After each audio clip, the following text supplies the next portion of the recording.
গাড়ি আমরা এখানে কমপ্লেইন দেব তো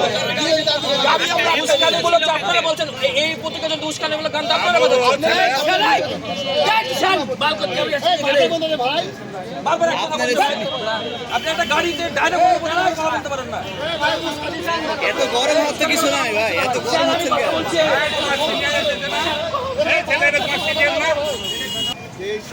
দায়িত্ব আছে যে প্রচার আপনাদের একটা প্রচার কমিটি বা একটা কমিটি হয় দায়িত্ব আছে আপনি ফোন দেন আমরা সিদ্ধান্ত আপনারা জানাবেন যে আপনাদের দলীয় সিদ্ধান্ত নাকি ব্যক্তিগত সিদ্ধান্ত আমরা এখানে এসেছি দলীয় সিদ্ধান্ত আমরা এখানে এসেছি দলীয় সিদ্ধান্তে আমরা গান বাজনার সিদ্ধান্তে তোমার অভিযোগ থাকে তুমি অভিযোগ দাও ভাই ঠিক আছে এটা আমাদের জানা আসসালামু আলাইকুম আমাদের নির্বাচনী গান বাজানোর জন্য এখানে গাড়ি আটকে ছিল ছাত্রদলের ছেলেরা আমরা এখানে কিছুটা হলে ভুল বোঝাবুঝি হয়েছে আসলে আমাদেরও কিছু বিষয় আছে আমরা চাই যে আমরা সকলে মিলে যেন সুষ্ঠুভাবে নির্বাচন হয় আমরা যেন কারো কোনো কানে উস্কানিমূলক কোনো অঘটন না ঘটায় রাজশাহী শহরের মানুষ অনেক সুশিক্ষিত শান্তিময় রাজশাহী শহর কিন্তু আওয়ামী লীগের পুলিশরা চাইছে যে বিএনপি এবং জামাত ইসলাম এবং কৃষকের শিবিরকে দণ্ড বিধানের জন্য আসলে আমরা সবাই এক থাকবো এবং আমরা সকলে মিলেমিশে যেন সুস্থভাবে হয় এই আশাবাদ এই অবস্থায় দেখি যে ঘোষপাড়া মোড় মেডিকেল কলেজের সামনে এই চত্বরে তারা গান বাজাচ্ছিল আর একটা মার্কাকে ছোটো করে আমাদের যে দলীয় মার্কা ধানের শীষ বলছে যে নৌকা ধানের শীষ লাঙ্গল দেখা শেষ অমুক মার্কা দাড়িপাল্লা গড়বে অমুক হ্যানত্যান এই ধরনের গান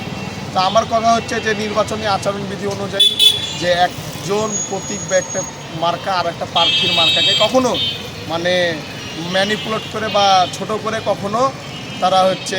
প্রচারণা চালাতে পারে না কারণ সবার প্রচারণা চালানোর অধিকার আছে একজন আর একজনকে ছোটো করে না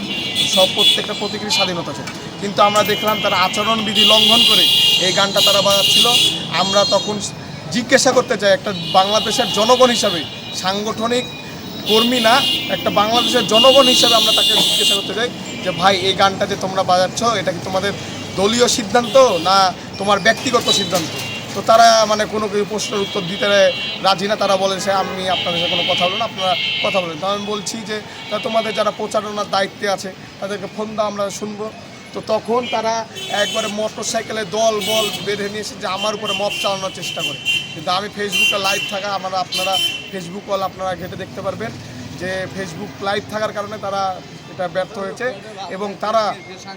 ডাইরেক্ট মানে স্বীকারোক্তি দিয়েছে যে এটা তাদের দলীয় সিদ্ধান্ত এটা আমরাই নাকি ভুল এটা নাকি নির্বাচন কর্মকর্তাকে জানিয়ে নাকি এই ধরনের গান প্রচারণা করছে কিন্তু আমাদের দাবি একটাই যদি এই ধরনের গান নির্বাচনের রিটার্নিং কর্মকর্তা বা প্রিজাইডিং অফিসারকে জানিয়ে যদি প্রচারণা চালায় তাহলে আমি মনে করি যে একটি অংশকে বা একটি গোষ্ঠীকে নির্বাচন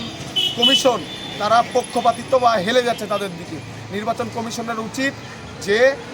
প্রত্যেকটি দলকে সমানভাবে সমান অধিকার লেভেল প্লেয়িং ফিল্ড দেওয়া কিন্তু তারা না করে যদি এই ধরনের কর্মকাণ্ডে জড়িত হয় তাহলে নির্বাচনের মানে